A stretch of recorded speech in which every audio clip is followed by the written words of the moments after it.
the meeting to order. We do have a quorum with Mr. Torres being absent. At this time, we'll open the meeting by observing a moment of silence as you so choose.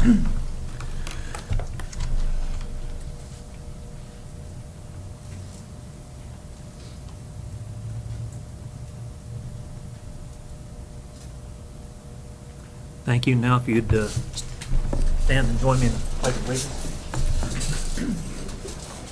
I pledge allegiance to the flag of the United States of America and to the republic for which it stands, one nation, under God, indivisible, with liberty and justice for all. Thank you and welcome, everybody. Like we have a student report to start off here. Yes, sir, Mr. President. The Foster High School Culinary Arts students have a presentation.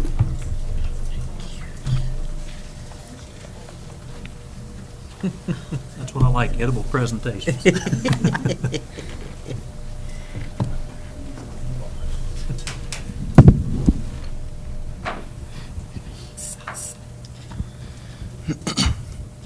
Hello, we are with the Foster High School Practicum Culinary Arts Program. Within this program is myself, Seth Apodaca, Olivia Phillips, Yesenia Arriaga, Kayla Muse, Paola Guzman, Sky Zeno, and Shane Castillo, which will be doing a knife cuts demonstration for us today. Here at Foster High School, we focus on the basic training it takes to become a successful chef, which consists of the correct chef attire, chicken fabrication, knife skills, and communicative skills that helps us throughout our lives, that helps us in the kitchen, and helps us become successful in all of our competitions. Here you see our Pro Start menu, which we competed in this year and presented this year. Here we have our appetizer, which is the crispy shrimp and crab beggars bags. For entree, we have stuffed pork loin roulade, and for our dessert, we have choco flan, which we have prepared for you today.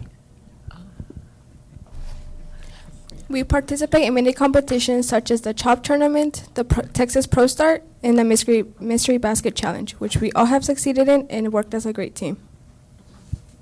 In this program, we have many competition teams. Some achievements that we acquired this year is that we placed 9th place at Pro Start Regionals out of 40 teams.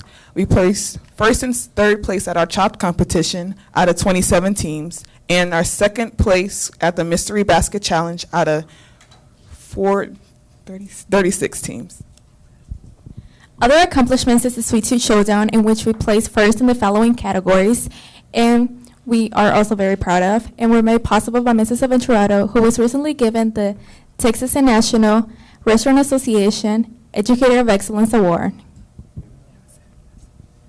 Although we enjoy competing at Foster, we also take pride in the catering and activities we do throughout the year, such as our 723 Grill, Attack Poverty Charity, and one of our recent football banquet, which consisted of 400 people who we served in under 45 minutes. Why take culinary?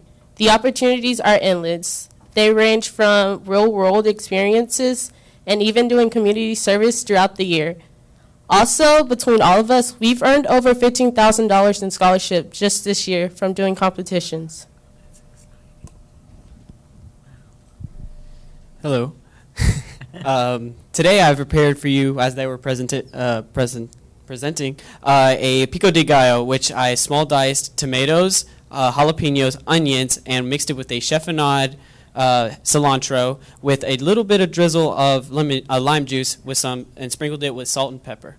And my future plans are to attend the University of North Texas and get my master's in kinesiology while also applying my culinary skills to my future career. In the future, I plan to attend the Culinary Institute of America in Hyde Park, New York, and open my own restaurant with Seth Apodaca. My future plans consist of attending college and medical school, become a successful surgeon, and apply all of my culinary skills in the medical field.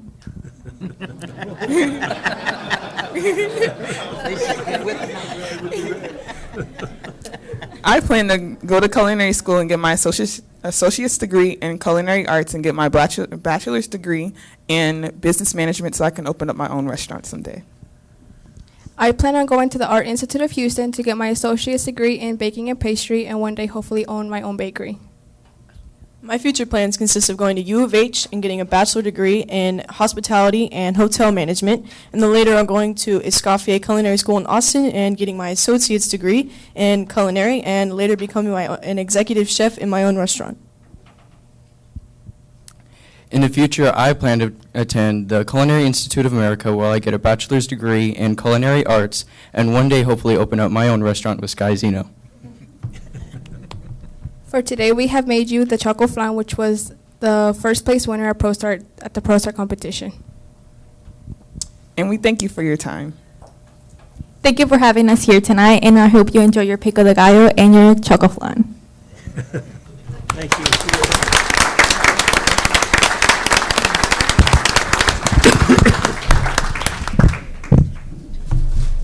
Mr. Steenberg, I have a question. Yes, go ahead. Can I ask you, ladies and gentlemen, how young were you when you got the idea of going into culinary?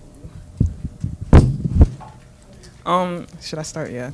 My mom and my family's been cooking for a long time, and I'm from the city of New Orleans, so that's the city of food and cooking. So they kind of inspired me, my grandma and my mother, to cook and go to culinary school. So I've been knowing since I was really young. Mine was the complete opposite. I ended up taking culinary just for a credit, and then it ended up being the best experience of my entire life. I finally found something I was good at. I tried everything under the moon. It never worked, and this was an accident, but it was the best accident. Any other questions? For me, I didn't really like cooking or baking, but since I'm the oldest, my mom would put me to cook and help her, and since from there, I just started to love baking. And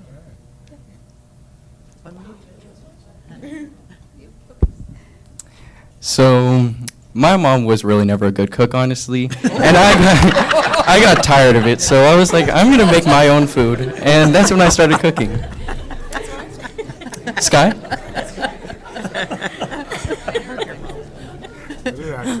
Well, growing up, I would always watch my grandmother cook. During the holidays, she would always have sweet potato pies all over the house because she would sell them. So I would always watch her cook, and that's what really inspired me to cook, because she was diagnosed with Alzheimer's. So I would really like to continue her legacy. I decided to go into culinary because I've been cooking since I was probably 10 years because of my grandma and my mom. They always told me that I needed to learn how to cook because I need to be independent and know things. I grew up with everybody in my family knowing how to cook, and so if I didn't know how to cook, then it would look really bad on me. So I took the culinary class just to, learn some basics, and I ended up loving it. I have one more question. How many of you cook at home for your parents? All of you, okay. Now that their parents know they can do it, it's not a secret. Thank you very much. Thank you so much.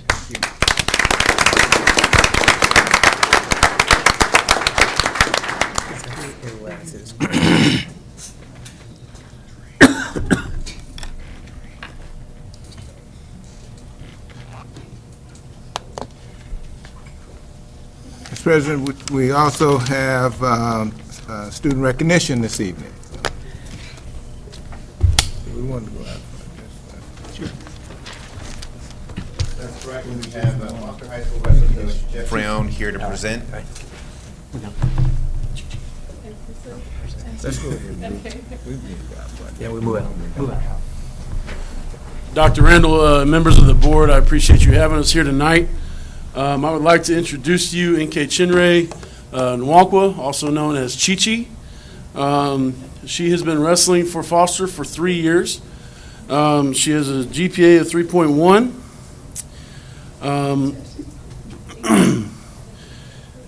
In her wrestling career, she came to us kind of late. She came to us as a sophomore, and she only came to us with 2 weeks left in the season as a sophomore and still qualified for state. But in the past 2 years, I had to write it down. Hold on. Excuse me a second. She has had 11 individual Most Outstanding Wrestler Tournament Awards, which means she's the nominated as the best wrestler at that tournament. This includes being the 2016 State 5A Female Most Outstanding Wrestler, which would qualify her as the most outstanding wrestler out of any female in the state in 5A.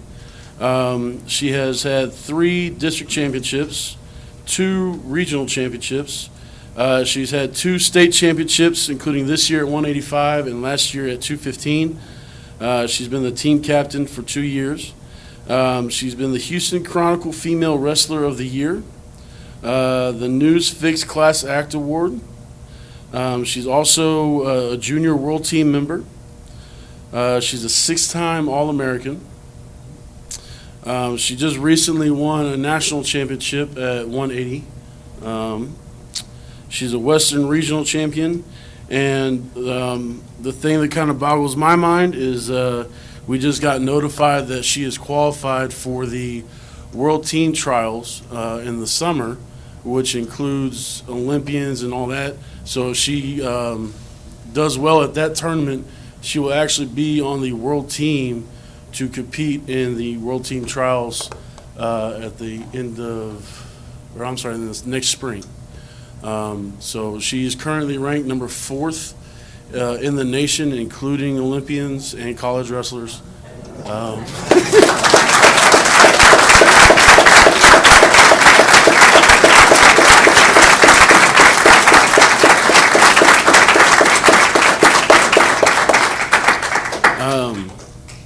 I would like to also recognize her parents, Corey and Yolanda Harris.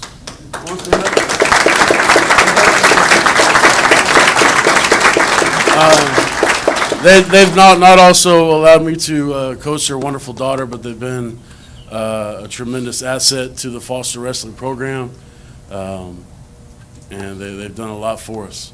I'd also like to introduce her 2 brothers. She has Joke. Where you at, Joke? The little one. And then Chidoze, the big one right there. He's actually a freshman. He doesn't look like it, but he's a freshman. And as a freshman, as a first-year wrestler, he finished 3rd at state meet. So hopefully he'll be here next year in her place. That's it. Thank you, guys. Thank you.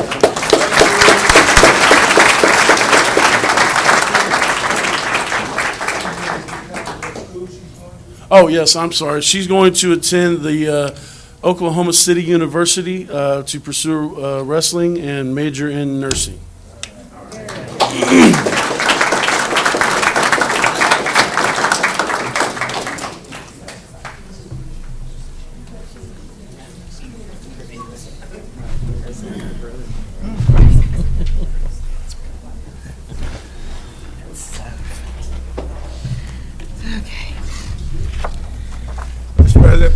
We have one introduction this evening.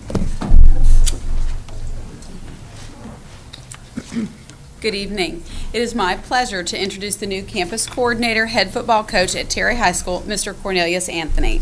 He's joined by his family tonight, and I'd like them to stand. His wife, Cheryl, his children, Kyra, Kayla, Sydney, and Cornelius. He is a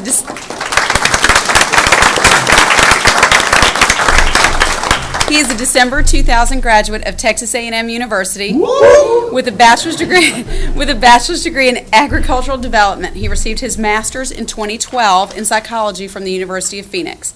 In addition to collegiate and professional playing experience, Mr. Anthony has 8 years of teaching and coaching experience in Fort Bend and Lamar, and he is officially on the job as he has started his new duties. Congratulations.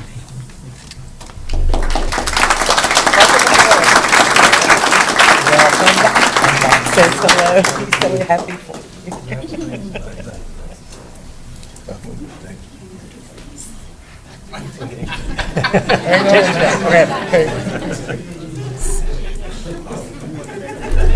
Don't forget the bit. Yeah, there you go.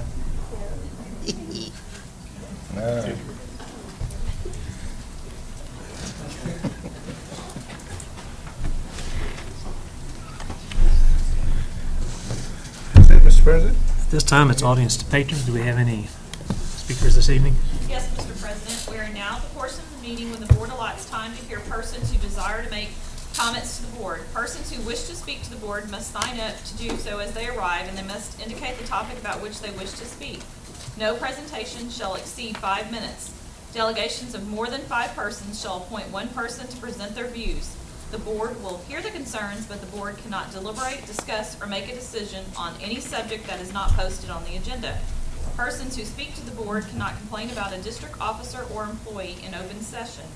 Such concerns are heard in closed session after proper posting of the agenda item has occurred. As you come forward, please state your name and your address. And our first speaker is David Vershek. I'm sorry. Good evening. Thank you. You always make it so hard to follow these great introductions and kids. It's amazing. But thanks to Dr. Randall and the board for honoring our request to put the exemption increase on the agenda today. And as usual, I have a group of Del Webb Sweetgrass residents that are supporting me. And we also feel that we represent not only the 600 over 65 and disabled in Del Webb Sweetgrass, but the over 9,000 over 65 and disabled in LCISD in Fort Bend County. We believe that the meeting tonight presents an opportunity to gather facts, and we hope that you'll not attempt to make a decision tonight to approve or reject the request, because we know that you have data that you're still looking for. We believe we're going to present the facts, and there are 4 factors to consider in making this decision.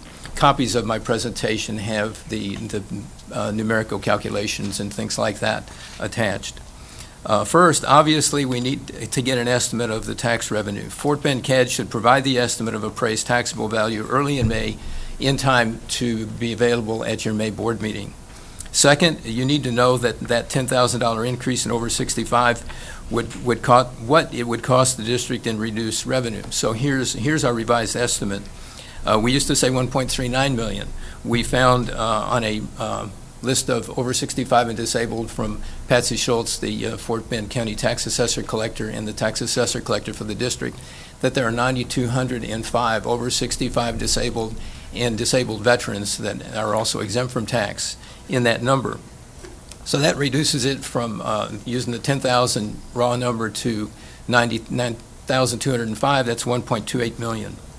And at the board meeting Tuesday, the planning meeting, Ms. Ludwig mentioned that there would be, somebody asked about reductions from the state. Ms. Ludwig mentioned that there would be a 5% reduction. Well, 5% of 1.28 million is $63,977, so $64,000 is what you would say. And that makes the first year revenue reduction a total of 1.34 million. That's still less than our guessing number of 1.39 million from previous meetings. And that's less than 0.5% of your 2016 operating expenditure. You had 281.7 million of operating expenditure according to your 2016 CAFR. That's roughly $46 a student out of your 29,692 students. It drops the expenditure from $9,487 to $9,441. Certainly not a major impediment to virtually anything that goes on in the district. During the planning meeting, one of the board members asked for an estimate of the cost for future years. I don't have the demographics for the district, but if we assume that 5% of the population turns 65 in a year, then, and there's 9,205 homes, that amount is going to be also $63,977, say $64,000. Now, third, the deadline for making a decision, we had said before it was May 31st. That was the word from the Fort Bend CAD Chief Appraiser and from others. And the deadline is actually July 1st, and that gives us 2 more months. That gives us May and June to receive and evaluate numbers and make a informed decision. Now, fourth, and this is the question that's been bothering everybody, there's still a question whether the additional exemption amount will reduce the cap tax amount due or used to reduce the market value appraised value. So my tax cap is $186,000, my appraised is $252,000. So some people are saying that the $10,000 would come off the $252,000 rather than the $186,000, which is meaningless. That would bring no benefit to any of the seniors that are capped. Now, I've discussed this with the Fort Bend County Tax Assessor Collector and with the Fort Bend County Attorney. The Texas Property Code, Section 11.13, clearly states that the homestead, the mandated over 65 or disabled in school districts, and the local option exemption increases, if it was an increase, should all be exempt from taxation of the appraised value. Those words are in the documents attached. In order to get guidance on how to treat this increased exemption request, I've asked the Fort Bend County Assessor Collector and the Fort Bend County Attorney to request an opinion from the Texas Attorney General. So, in summary, we ask that you review all the data, the estimated tax revenue, the estimated cost, and the extended time schedule before a yes or no decision is made. We realize it's possible if the Attorney General rejects it, you could say yes, and it would not go through because it was rejected by the Attorney General. Thank you very much for your time. Thank you. Thank you. Ted McCoy.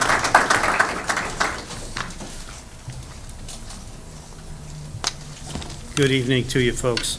My name is Ted McCoy. I am a resident at Del Webb, and I'm here to follow some comments that Dave made. You heard Dave give you kind of the nuts and bolts, the mathematical and some of the procedural issues that are facing you when you're making this decision. And I'd like to leave you with just a few thoughts, okay? And we don't expect that you're going to make a decision tonight, as David said, because you don't have all the facts that you need in order to make an intelligent decision. And we certainly want to make sure that you have that. I want to leave you with a few thoughts. First, you need to know that the folks at Del Webb, there are folks at Del Webb and also throughout the community who are making decisions on whether or not they can stay in their homes based on the weight of the taxes that are being placed upon them, okay? People are moving out of the Del Webb community based on that decision, based on the weight of those taxes, okay? And so you need to know that the decision that you make will have an impact, even though we're not asking for a large amount from you. We are, anything that you give us is certainly a relief. So please keep in mind that that is a real issue for the residents of Del Webb, Sweetgrass, and also for the seniors and the disabled throughout Fort Bend County. Secondly, I'd ask you to consider this. Social Security increased 5.2% in the last 5 years, okay? Barely 1% increase in the last 5 years. If I saw this correctly, the operating expenditures for the school district increased in the last 3 years over 20%, okay? So clearly there's a difference in what the school is thinking is a norm and what the residents, at least of Del Webb or the senior residents, currently are able to pay. And I would ask you to consider this, not just the 5.2% increase that seniors have been given over the last 5 years. Most seniors keep their money very, very tight and very, very safe. CD rates are at about 1% or less, okay? Most private pensions don't rise with the rate of inflation. So even if inflation goes up, there is still going to be a reduction in the buying rate or the buying ability of seniors, and that's going to lead them to make other decisions as well. Okay? So if you look at what we're getting for income and how that income is going up or not going up and the rate that the school is spending at, the only thing that I have that I'd leave you with is I'd ask you, at what point in time do you start looking at the taxpayer's ability to pay and not just what your administrators at the schools are asking you for when it comes budget time, okay? One of the things I heard at the candidate forum over at the library last week was, or the week before, was everybody there that I heard was talking about we have an obligation to give the school district, the school, the students the best education. We have an obligation to make sure the teachers have everything that they need, okay? But all of these things that you're talking about come at a cost. That cost is, the cost of that decision that you make is borne by everybody that's behind me. Not just the people that are sitting here, but the people that you can't see, the people that are driving by going home, and the people that are already home.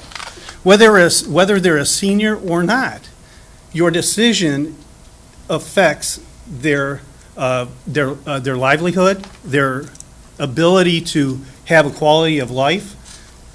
So I would ask you to consider that as you look at this next budget period that you're going through, and you look at our request for some relief. And I thank you for your time. Thank you. That's all, Mr. President. All right, this time we'll move to the approval of minutes. I'd entertain a motion to approve the minutes of March 21, 2017 special meeting workshop. I'll make the motion to approve the minutes from the March 21st, 2017 special meeting workshop. Second to that? I'll second it. Any discussion? All those in favor, please say aye. Aye. Thank you. Motion carries. I'd entertain a motion to approve the minutes of March 23rd, 2017 regular board meeting. I'll make a motion to approve the minutes. Is there a second to that? Any discussion on those minutes? All in favor, please say aye. Aye. Opposed? There are none. Thank you. Okay, board member reports. I know we have some stuff to talk about, no, I don't. Go ahead. Okay, I'll Ms. Kaminsky, start. you want to start down there on the end? Yes, I've got my notes. I wasn't able to attend the meeting, but they were kind enough to give me some talking points. Basically, we have quite a few elementary schools. It's facilities, right? I'm sorry, the facilities. Okay. Here I go fast again. The Bentley Elementary School, the traffic signal equipment is now being installed. The Kathleen Yeager Lindsay School, construction is on schedule and to be completed at the end of June. That's good news. Don Carter Elementary School, permitting process is underway, and the competitive sealed proposals are due April 27th. And they will be planning to bring us a recommendation for a contract at the May board meeting. Support Services Center, permitting process is underway, and the competitive sealed proposals are due May 2nd.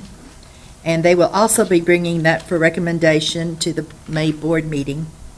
The natatoriums at George Ranch High School, Foster High School, and Fulshire High School, the competitive sealed proposals were received today, and they are being evaluated. They are also planning to bring this recommendation for contract award at the May board meeting.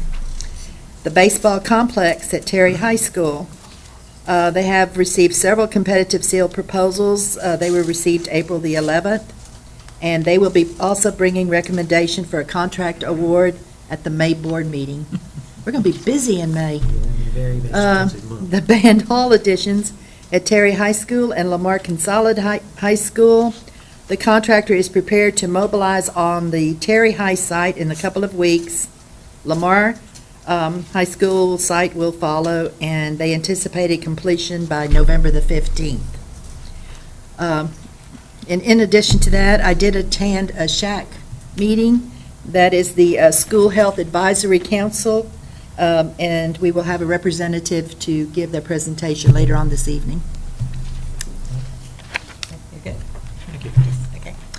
All right, we had a technology committee meeting on Tuesday, and in our board books, we do have two items on our agenda tonight. One is for the Skyward Tardy kiosks. Additional hardware is needed to be rolled out the program. This is for when students come in, if they're tardy, they can go over to a computer, put their information in, and what they're wanting us to purchase is the printer to print the slips that go to the teachers. And right now, every high school will get two, and I assume every elementary will get one for now.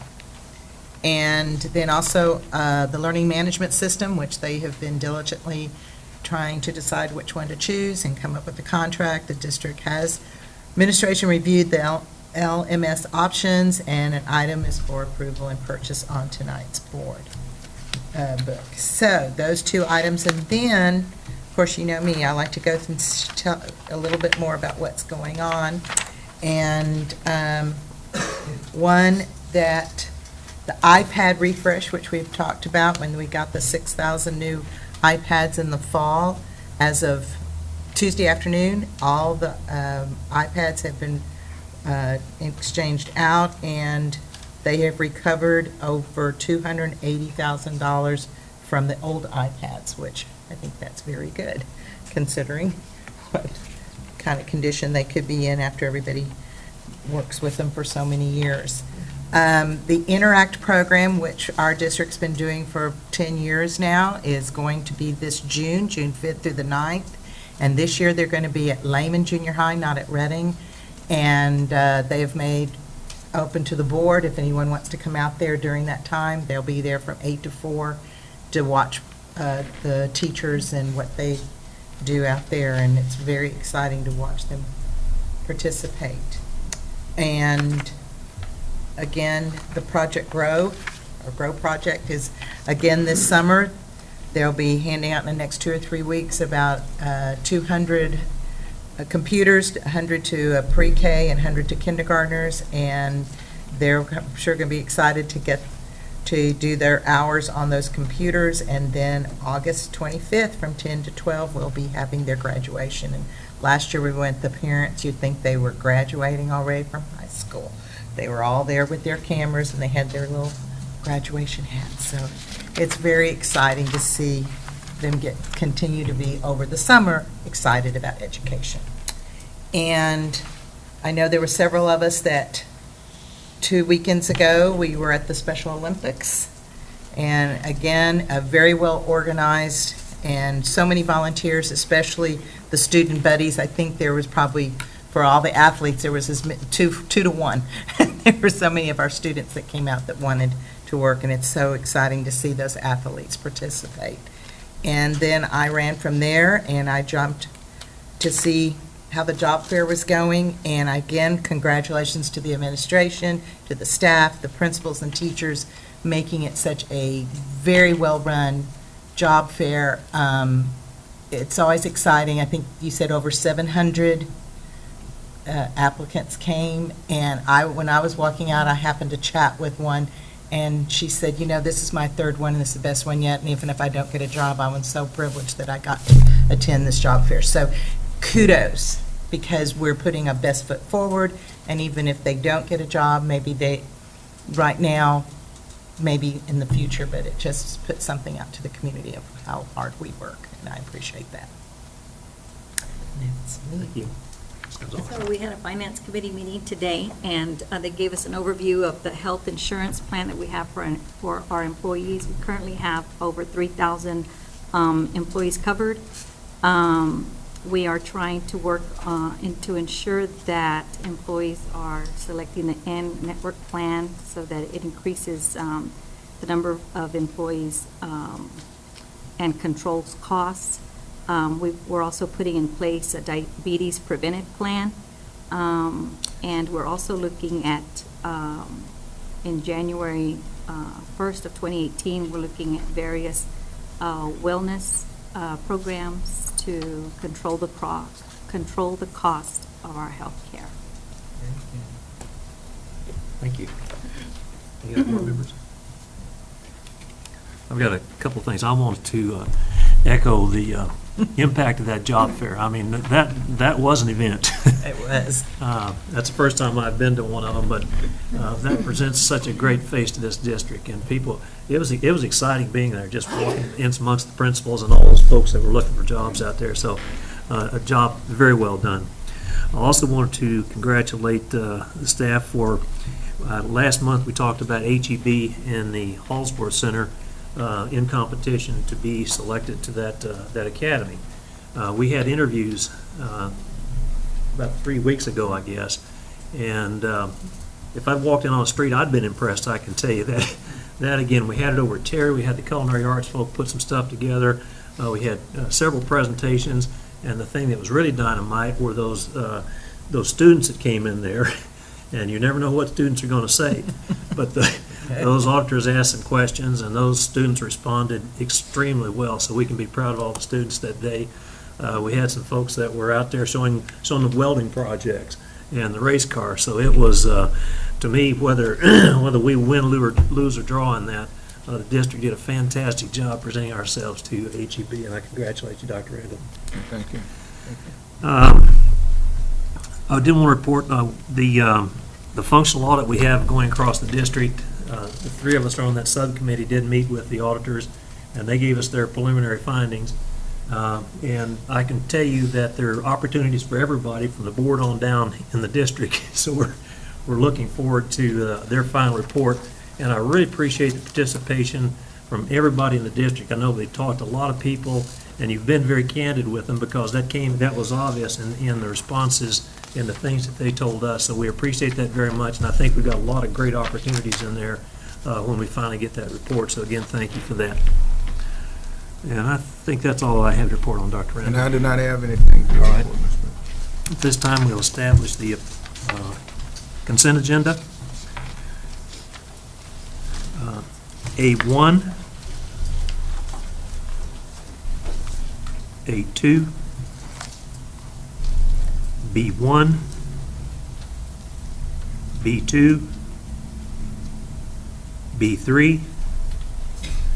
On B4, we did receive an addendum. The only thing that changes that was the period change from September 1st to July the 1st, so we will be voting on the addendum form. B5, B6, B7,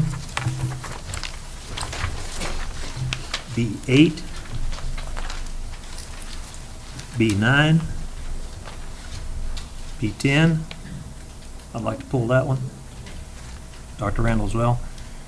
B11. Was it Dr. Harrell? Yes. Can we pull that one, please? B11, yes, we'll pull B11. B12, B13, B14,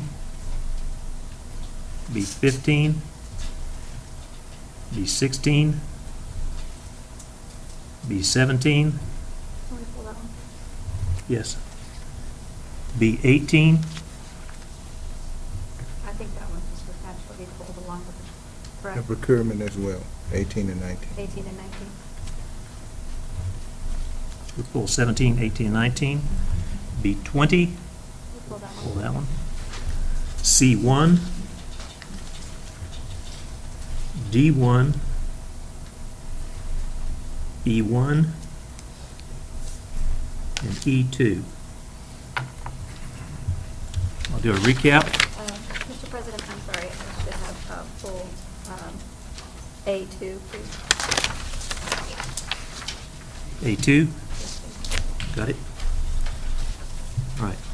On the consent agenda, we have items A1, B1, B2, B3, B4, B5, B6, B7, B8, B9, B12, B13, B14, B15, B16, C1, D1, E1, and E2.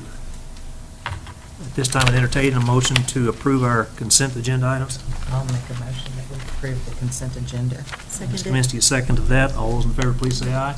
Aye. Opposed? There are none. Thank you. All right, this time we'll move to item A2, consider adoption of the Lindsay Elementary School mascot and school colors. Well, Mr. President, I only pulled the agenda because I realized that our principal is here for that campus, and so I would like to just have her tell us how the process went, how fun that might have been for a principal. I'm sure that was exciting for the parents, and I see her wearing some crimson, so that makes it even better. Dr. Sure. It was extremely exciting, especially for the students. Was I not? Do you need to say something? No, you go right Okay. ahead. We met with the students, I met with the students, and let me tell you, the excitement shook the room. It was the first time they were able to see all of Lindsay in one room, and so that made them very excited. I'm not sure the kindergartners quite got it, but the incoming fifth graders did. And then I also met with the parents, so I had a parent meeting during the day and during the evening. And through that, we had a ballot. We explained the mascots, explained the colors, and everybody got to choose. It was close, and really and truly, if I told you, it was probably boys wanted one and girls wanted the other, if you want to know the truth of the matter. And so I believe you have the results there. Well, just thank you, and you came all the way here, I thought it might be worth it. No, I'm excited. So Lindsay Lions and Navy and Crimson. So we're very, very excited. Well, I couldn't have picked a better mascot for us. That was great. Lindsay Lions. Thank y'all so much. So we need to make a motion. All right, Ms. Roberts, since you pulled that one, would you like to make a motion? Absolutely. I will make a motion that we adopt Kathleen Yeager, Lindsay Elementary School colors as Crimson and Navy, and the mascot as the lion. Dr. Harold, second of that. Don't assume there's any discussion. All those in favor, please say aye. Aye. Opposed? There are none. Thank you. I can't wait to see what the lion looks Now move to B10. Consider approval of request for 27 historic site exemption qualification for the Darst Yoder House. Do we have a motion to approve that? Make a motion to consider approval of request for 2017 historic site exemption qualification for Darst Yoder. Do we have a second to that? I'll second it. Discussion?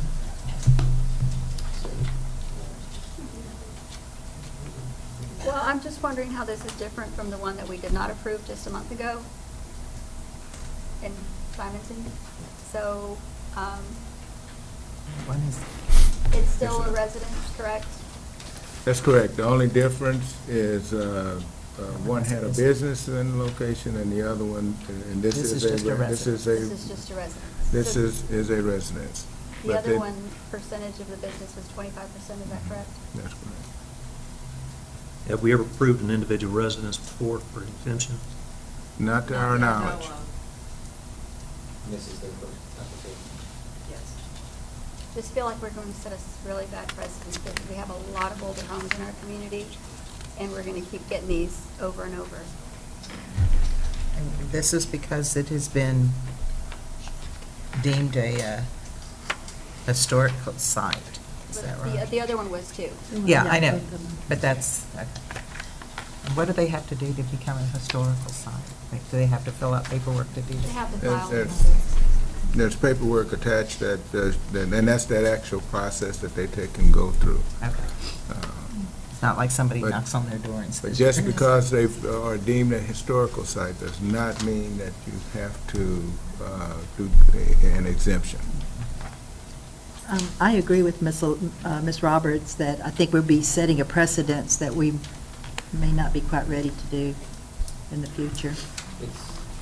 Not if anybody can go. Not that we are aware of. It is purely a residence. Any further discussion? All those in favor, please say aye. Opposed, please say no. No. The motion is defeated.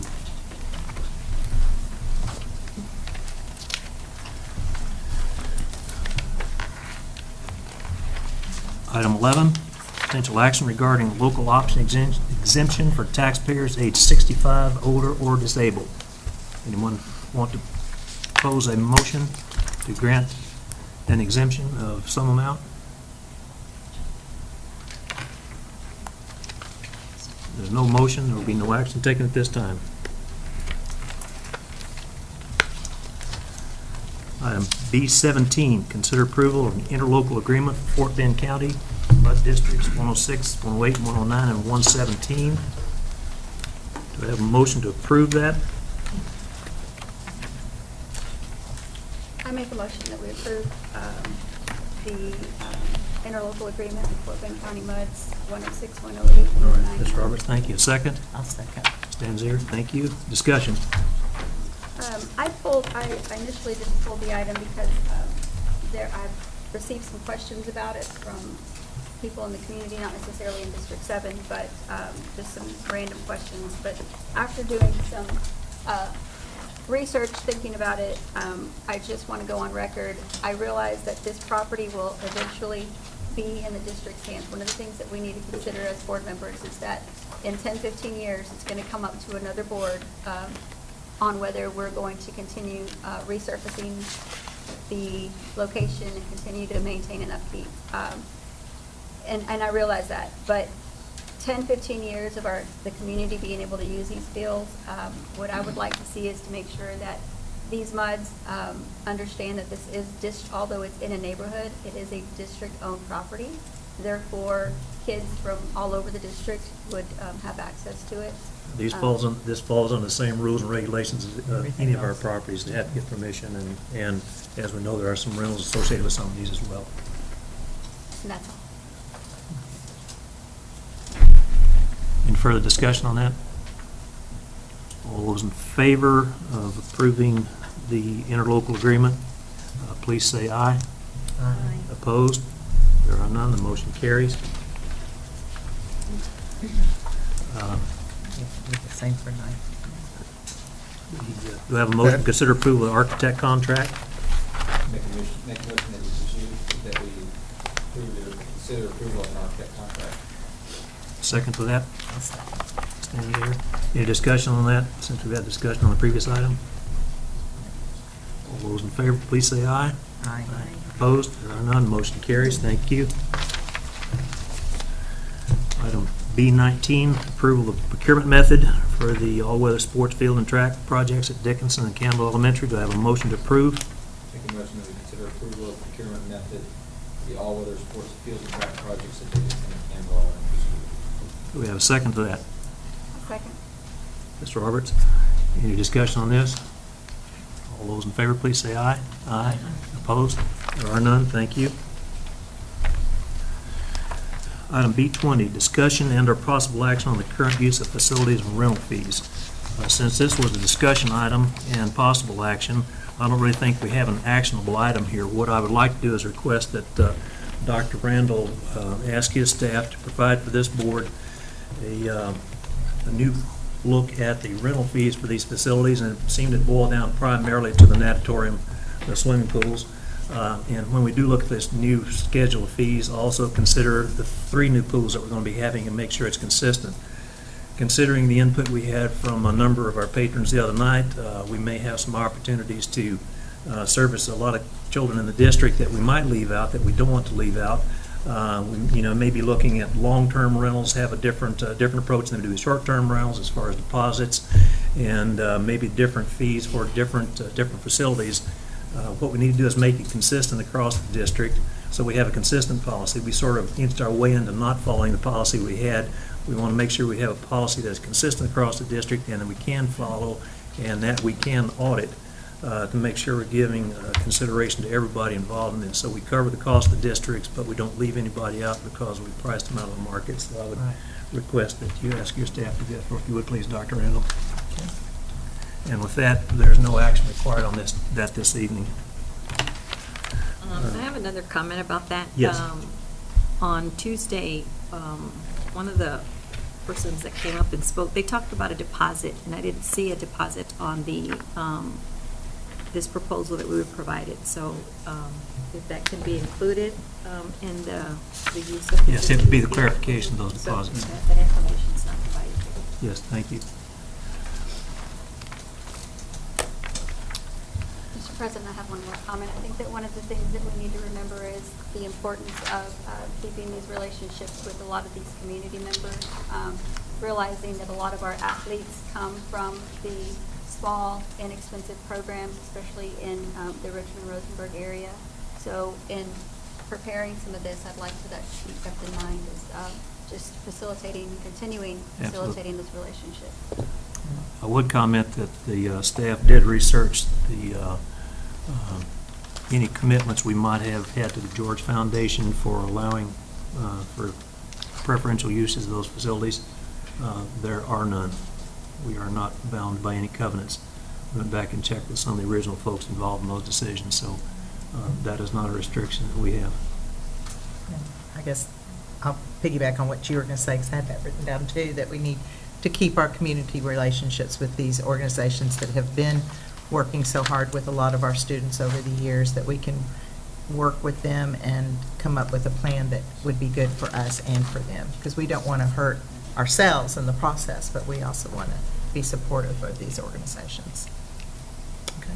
Most of these organizations are volunteer, Mhm. volunteer run. I'm sure all of us have, volunteer participated in one of these organizations at one time or another, and there is inherent value bigger than some dollars and instances, and what this does to some of the kids coming up through, and just my personal experience coaching youth football, seeing kids from George Ranch win state, foster kids go as far as they did. I mean, that's, to me, that's, we don't want to keep these volunteer organizations in the district. And they're usually nonprofit organizations that are just doing it out of the. Well, it was a set of circumstances that got to the point where this came to light, and now it presents us an opportunity to sort this Right. out and get it done right for the district, where we have consistency and clarity, and we treat And everybody fairly. transparency of what's Yes, going on. so, Okay. thank you, Dr. Raymond. Thank you. I believe that completes our. But I need to go back and do some resolutions. Yes, we need to go, we completes our action item. Let's go back and, Ms. Danziger, if you would mind reading those resolutions. Yes, because there's some important resolutions there too.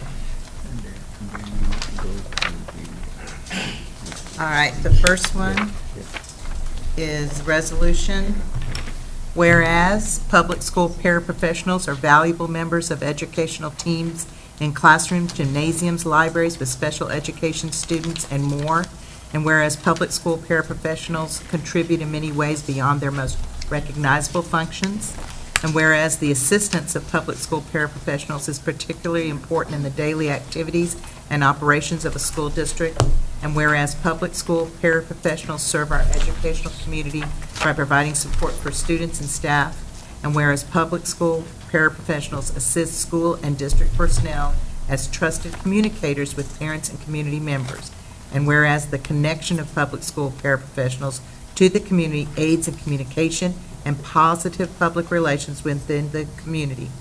Now, therefore, be it resolved that the Board of Trustees of Lamar Consolidated Independent School District declares May 10th, 2017 as Public School Paraprofessionals Day and encourages members of the Lamar Consolidated Independent School District staff and community to express appreciation to our public school paraprofessionals, adopted this 20th day of April 2017.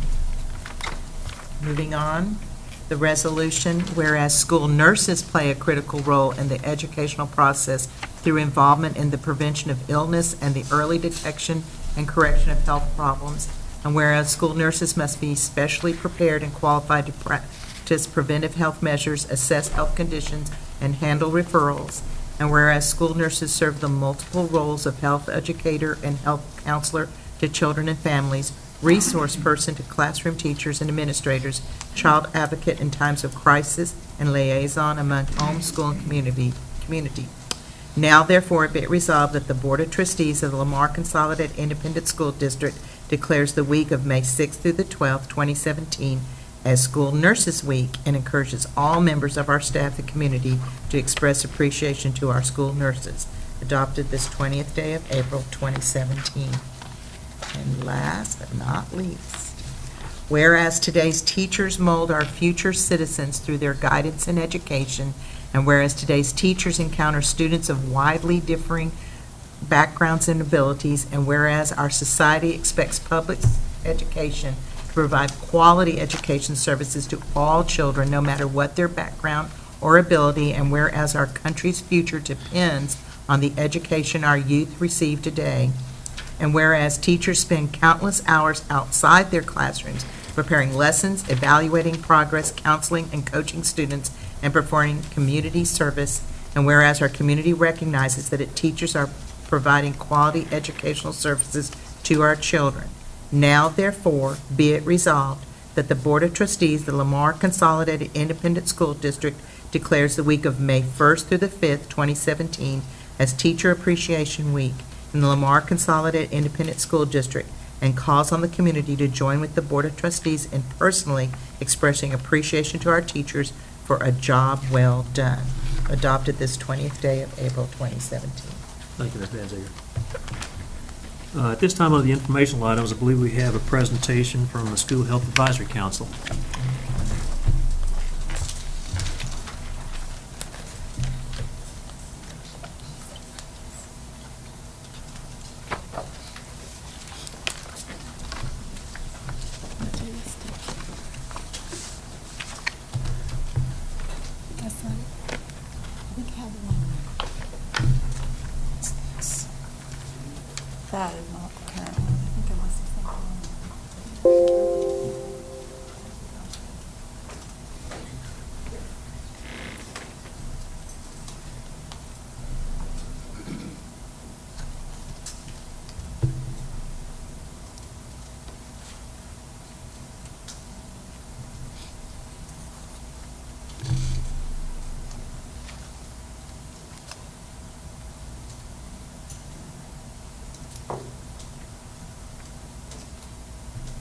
sorry, I must have attached the wrong document, but I'll introduce myself. I'm Brenda Thompson, and I'm the chairperson for the School Health Advisory Council for Lamar Consolidated ISD. And tonight I'm going to tell you a little bit about what the SHAC does. That's our shortened name, and what we do. Nope, I'm sorry, I have the wrong, so we'll just won't use that. Okay, so you guys should have the correct PDF version. So the School Health Advisory Council is Texas law that a school board appoints an advisory group of individuals who represent different segments of the community, including parents, community members, students, and staff. And the LCISD SHAC works together to improve the health of all students and families through coordinated school health programs. What does the state law say? The following are requirements of the local SHAC per our legislation: that a parent must serve as the co-chair, that a minimum of 5 members must be appointed to serve on the SHAC by the Board of Trustees, and the majority of the members must be parents who are not employees of the district, that the SHAC must meet at least 4 times a year, which we do, and the SHAC is required to submit recommendations regarding the district's health education curriculum, and that the SHAC will report directly to the school board at least once annually with a detailed account of the activities and recommendations from the SHAC.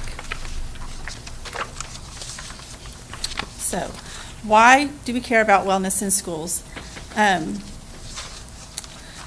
For example, there's all kinds of different components that go into wellness, but the example that I have is for obese children. So the research shows that healthy children do better in school, all healthy children do better in school, from attendance and behavior to academics and overall performance. So for example, if obese and overweight children, they're more likely to miss school 2 to 4 times more often than healthy weight kids due to illness or social concerns such as bullying. So for example, if you consider those statistics, and we use the example of 1,000 students in a particular school district, and 30% of those students are overweight, which is the national average right now, and that those students are costing, every day that they're absent is $45 per day, times those 12 times of missing school average, that's up to $100,000 in lost revenue just for the obese children. For the schools, and that means also they're not learning what they need to learn while they're in school. So we promote healthy homes and healthy schools that promote healthy children and students. And I'm sorry that I attached the wrong document, but the visual that's on y'all's handouts is a picture of 2 different brains, and that shows the impact of physical activity on learning. And the brain on the left shows 20 minutes of sitting quietly, less brain activity, less color.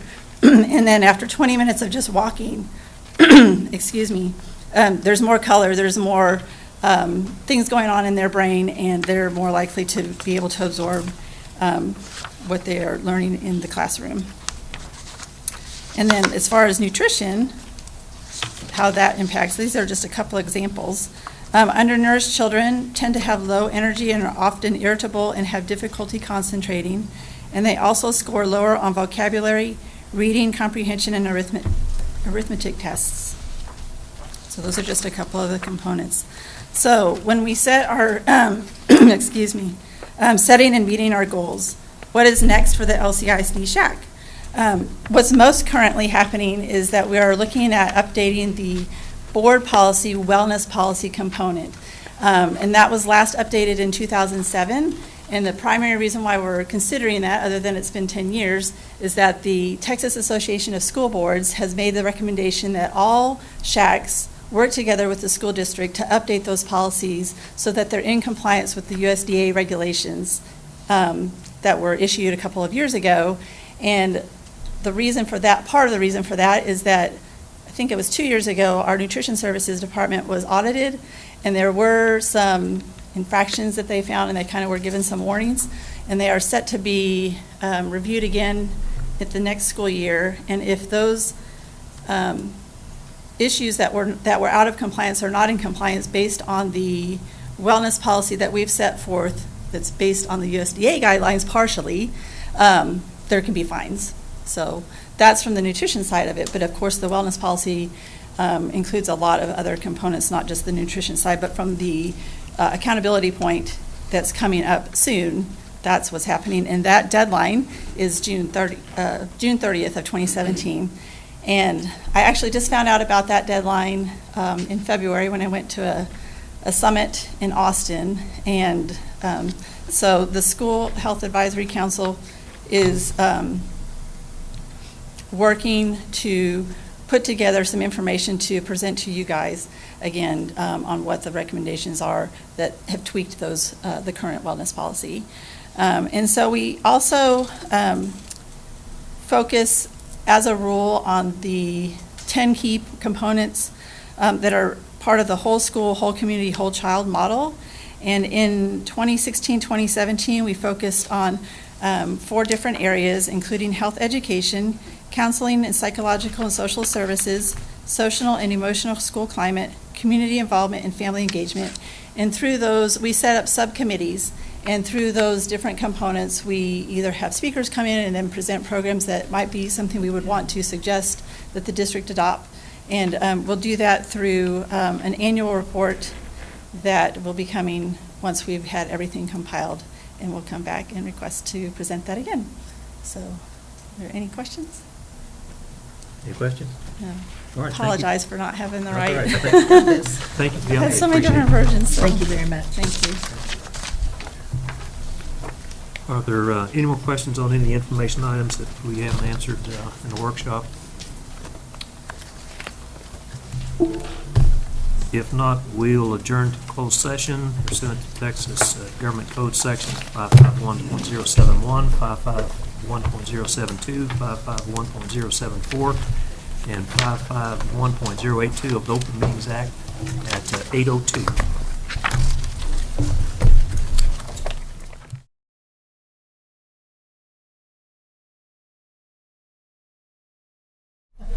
We'll reconvene at open session at 8:09. Do we have some motions from our closed session? Yes. Sorry. Mr. Chairman, I move that the Board of Trustees approve personnel as presented. Do we have a second to that? I'll second. All those in favor, please say aye. Aye. Motion carries. Any more? Mr. President, I move that the Board of Trustees approve renewal of contracts for professional teachers, support personnel, except those identified in the agenda. And a second to that? I'll second. Ms. Danziger, all those in favor, say aye. Aye. Opposed? There are none. Thank you. I have a motion. Mr. President, I move that the Board of Trustees approve personnel as presented.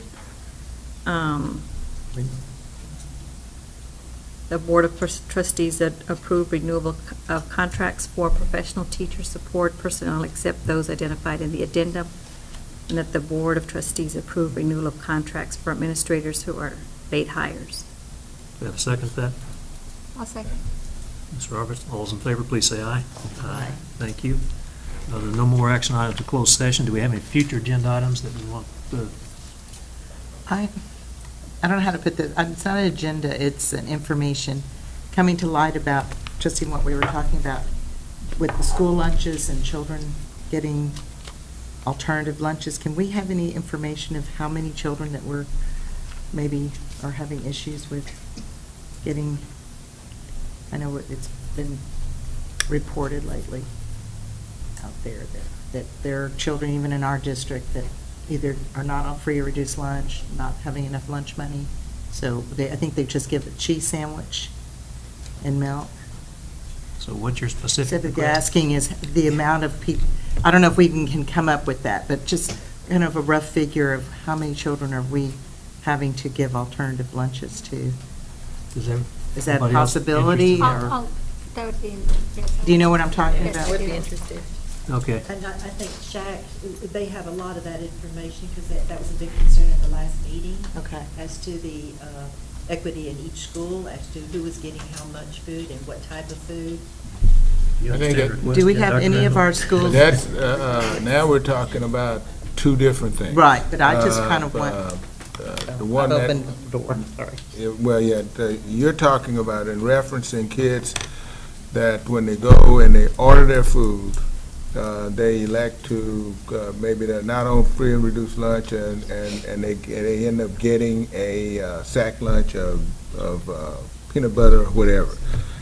That's different than the full nutritional components Yeah, I'm not looking at of that. I'm lunch, and I looking think at- that's more of what the Shack was representing.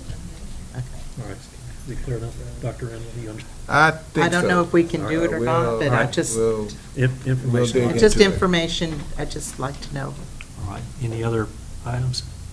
Yes, I'd like to know, I'd like an informational item as well. I'd like to know more about the Gifted and Talented program. I understand where that comes from. How about the rest of it? You like to get an update on Gifted and Talented? Oh, yes. Yes? I'll give them the source of that if you don't mind. It was at the candidate forum. Somebody out of the audience, the questions asked, tell us about the Gifted and Talented program. Well, exactly what would you like to know? But And the one person, I knew, but I couldn't talk. and so it was, there weren't the kind of responses we'd hoped for, so I think that would be good for the board to understand that a little bit better if we could get some type of informational update on, just rattle our brains a little bit about what Gifted and Talented is. All right, thank you. How they are selected in particular. I think that's what started it. Anything else? Yeah, well, I'd like to know the number of schools that have the Gifted and Talented program. Well, I can maybe be part of that.